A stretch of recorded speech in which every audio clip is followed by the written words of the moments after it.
What's going on, guys? Welcome back into another video. Hope you all are having a fantastic day. And as you guys know, Black Widow just came out. I gotta pull the poster up on there because we were talking about Black Widow again today. Black Widow just came out, and I was contemplating whether or not I wanted to do a spoiler review. I decided at one point, no, I'm not going to do a spoiler review.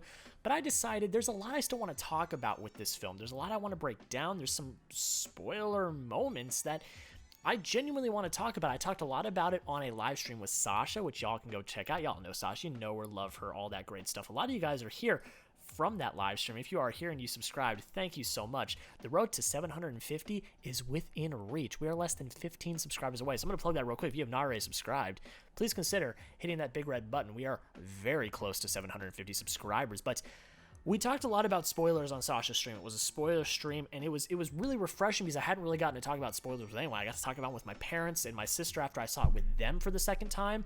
But besides that, I didn't really get to scratch that surface. So I thought today, you know what? Screw it. Let's do a spoiler review. So, spoiler warning. I'm giving it to you right now. We are talking spoilers for Black Widow. We're going to go in depth. We're going to talk about the post-credit scene. We're going to talk about everything Black Widow. So, let's get into it. So, the first, and I'm not going to get, if you want to see like my review on the technical aspects of the film and things like that, you can go check out my spoiler free review I did a few weeks ago now, because I was very gracious enough, very blessed to be able to see it early by Disney. You can go check that one out. That one gets in depth on the technical aspects, things like that, the performances and the writing and all of that. This one's going to be more about the plot, certain story points, what I like, what I don't like, what kind of rubs me the wrong way. The great part about this is that I've gotten to see it twice, and I've really gotten to let it simmer. When I did my spoiler-free review, I had seen it that night, and like as soon as I finished watching it, I filmed my review. So now I've gotten to really let it sit, simmer, and really think about my thoughts. So that's what we're doing today. So the first thing I really want to talk about, and this is something that's been done in the MCU a lot lately, which I really like, is looking at people's grief. I really like how with Natasha, we've never really learned a lot about her. We don't know a lot about Natasha, and it's the unfortunate fact that she has kind of been pushed to the background. Her and Hawkeye really have been pushed to the background of the core 6 Avengers. They were the only two that didn't have a solo project done. Black Widow now gets her film. Hawkeye's getting a series, which we will talk about in a little bit. So I liked that we had this opportunity. People are arguing that it's too late, doesn't need to happen, too little, too late. I personally don't agree with that. I think this is a beautiful swan song from Natasha. We don't really get that in Endgame. We get a beautiful ending to Tony Stark's story. I mean, the whole prologue or epilogue is about Tony. It's really not about Natasha at all. There's like one conversation between Hawkeye and Scarlet Witch, and that's it. This is her epilogue. This is her swan song, and it is perfect. It's perfectly placed. I loved it so much. So those arguments, I don't like those arguments. I think I just don't like them. But a lot of what's done here is we are examining her grief. We are examining what she goes through, because she is always kind of one of the core leaders of the Avengers. You may not like that or believe that, but it is true. She always is foundationally one of the core leaders of the Avengers. She's always like Captain America's right-hand man, like really. So she's always like, she always has a stoic face. We don't ever really get to see that much emotion from her. She really only started to really open up in Endgame, really, when she had that conversation with Steve while eating a peanut butter and jelly sandwich.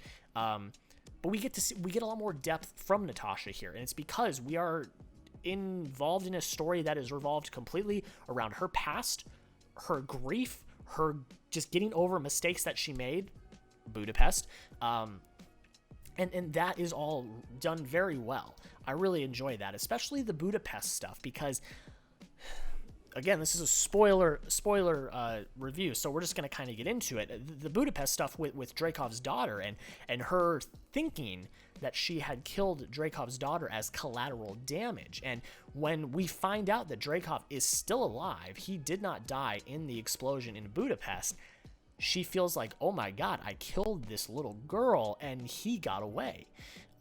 So she's dealing with that throughout the film, and I think it's very tense, it's very emotional, it's very well done, and Scarlett Johansson, of course, gives a great performance, and you really feel that here. And then we have the Taskmaster reveal when we find out that it is Dreykov's daughter that survived the explosion, but now she is just a puppet for Dreykov, which is diabolical in its own way, but that's just something we're just not going to talk about here. We're talking about Natasha. So I really enjoy that, and this is where I'm also going to touch on Taskmaster, what I liked about Taskmaster. I have some negatives, and I will talk about that a little bit later in my negatives, but with the positives, I kind of dug where they went with it. I kind of liked that it was Dreykov's daughter, because then Natasha gets the opportunity to right her wrongs and save Dreykov's daughter and do the right thing, kind of clear the red on her ledger that she was talking about. And I know I've said, she doesn't fully clear her ledger until she makes the sacrifice in Endgame, which I still truly believe. But I feel like the biggest part of that red was Dreykov's daughter in her mind. So the fact that she gets to save Dreykov's daughter, get her away from that really evil man, and set her free, I feel like you get a little bit more relief out of that. I believe that, and I think that that's very well done, and I liked that they went that way, because when Natasha ends up making the final sacrifice that she does in Avengers Endgame, now you can kind of believe that she is actually a little bit at peace with where she stands in the world. Before this, in Endgame, we're like, she's still kind of a woman that does not feel like she has written all of her wrongs. And that's what makes her sacrifice kind of poetic, because we're like, okay, she doesn't feel that way, but by sacrificing herself, she will be at peace because she has finally done something that has helped the world. Well, now we can take a little bit of solace in the fact that she maybe is more at peace than we think she is, which I like. I think that's actually a good way to go about it. So I kind of liked the way they took Taskmaster. Now, I do have some negatives, and I'll get into them in a little bit later, but we're still going to talk about the good. Again, with the Budapest stuff, we finally learn about Budapest. We learn about all the backstory with her and Clint and what happened. They tease it all the time. They teased it in the Avengers. They teased it in other projects after that. We learn about Budapest finally. I really enjoyed it. I liked it. It doesn't have to be some drawn-out thing. It's a few sentences. We kind of learn about the overall situation, and the fact that it has really big consequences for this film, I can get on board with that. I really dig that. So I really liked that. Talked about Budapest, talked about Natasha's grief. All right, time to talk about the post-credit scene. I love it. I really do. I had a gripe with WandaVision's post-credit scene. I think that's like the one post-credit scene that really didn't do anything. It kind of just didn't. So I feel like this one did a lot of really good. Having Yelena think that Clint is the reason why Natasha dies, and for Valentina to say, hey, I'm going to give you your next hit, and it's going to be Clint Barton because he killed Natasha.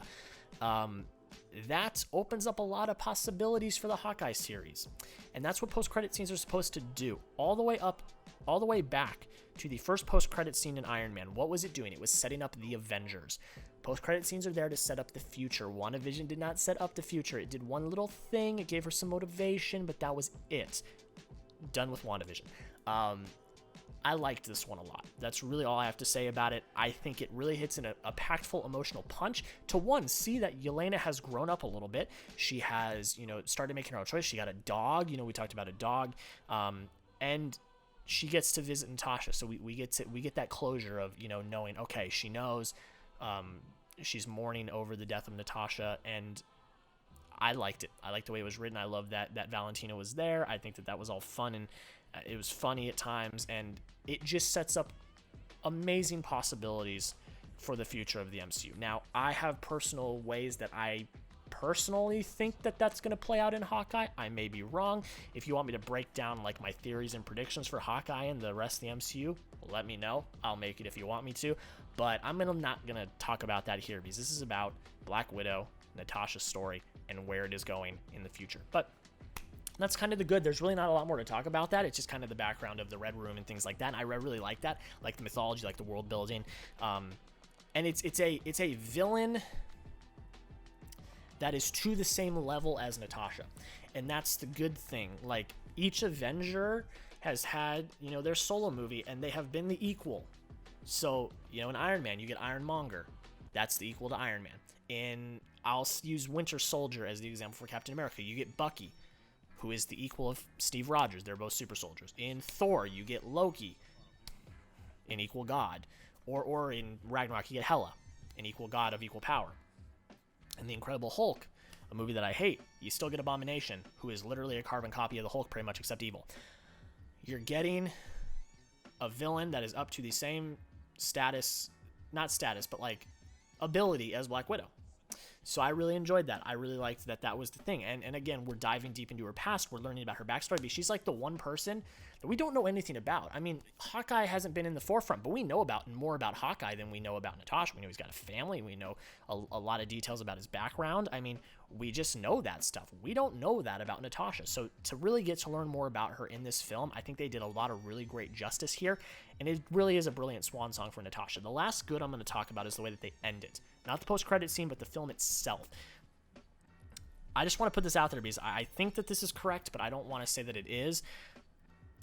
When she goes off on that jet to go find Steve and the others, this is such a poetic ending because when we get here, we know where it's going to lead her. We know where this path that she's about to take is going to lead her. It's going to lead her to her eventual death.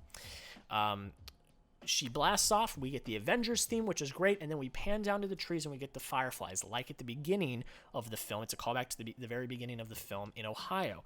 And then a score plays, and I'm fairly certain it is the score from Vormir when she makes her sacrifice. And that is one of the most poetic endings to any MCU film that has happened so far. And that's why this is a perfect swan song for Black Widow. We get a really nice story that gets her more at peace with her status. And then as she goes off, we get that little nod to where she's headed because we already know. Not too little too late. Y'all are very narrow-minded if you think that. But let's get into the negative. There's only one negative I have. I love where they went with Taskmaster, but I don't love that we're probably never going to see Taskmaster again. If it just stays with her, with Dracov's daughter, then we won't. We will never see Taskmaster again. If the tech gets in some wrong person's hands, then we might. That's kind of a cheap cop-out that's been used before, but it might happen. Taskmaster's always been portrayed as a bigger-than-life character, someone that has a lot of potential in the MCU, and the fact that we're never probably going to see them again, I'm a little sour on that, because I do enjoy Taskmaster in the video games, the comics, everything, so I was really looking forward to seeing Taskmaster in this, and Taskmaster's a great villain in this film, really is, but the fact that we use him for one film, I don't really like that. I kind of wish that Taskmaster was going to have a bigger presence in the MCU, but you know what? There are so many villains in the MCU that some of them are just expendable for a film, and that's it. It wouldn't make much sense for Taskmaster to really be in the MCU, except for maybe a Spider-Man movie, because I know he's been attached to Spider-Man a lot. That might be the only one that makes sense, but we kind of got a Spider-Man movie coming out this year, and it kind of has a lot of really big villains, at least that's what's been rumored, to be in it that aren't Taskmasters. So where are you going to throw Taskmaster? That would just be too much. So that's kind of the one thing I'm sour about, is just like the fact that we may never get Taskmaster back in the MCU. But again, it's like, it's the lesser of two evils. I really enjoyed where they ended up going with it. It's just at the cost of the character. That's just really what it is. But that's pretty much it, guys. I want you to let me know down below in the comments, what did you think of Black Widow? Spoilers. We're doing spoilers in the comments. Let me know, guys. Spoilers are in the comments, so you need to be prepared if you have not seen the film. Let me know down below in the comments, what did you think? What were your spoiler thoughts? And yeah, that's pretty much it, guys. I want to thank you all so much for the growth that's been happening lately. It really does mean the world. We're trying to hit 750 subscribers as soon as possible. We are less than 15 away. If you have not subscribed already, please consider subscribing. It really does mean the absolute world. You don't have to, but it's free, and I'm trying to make videos pretty much every day each week. It's not daily uploading, but it's as close as we can get because I do work a full-time job, so I have to work a full-time job. That's the priority. But I try to make as many videos per week as I can, and if you enjoy that and you want to see more, please consider dropping a subscription, hitting that big red button. But guys, that is pretty much it. Again, let me know down below in the comments, what did you think? My score stays the same. It's still an 89 out of 100. It's still in the top 15 of the MCU. I really enjoy it. And I think it's a really perfect send-off for Black Widow. But guys, that's pretty much it. Thank you all so much for watching. Have a great rest of your day, and we'll see you in the next video.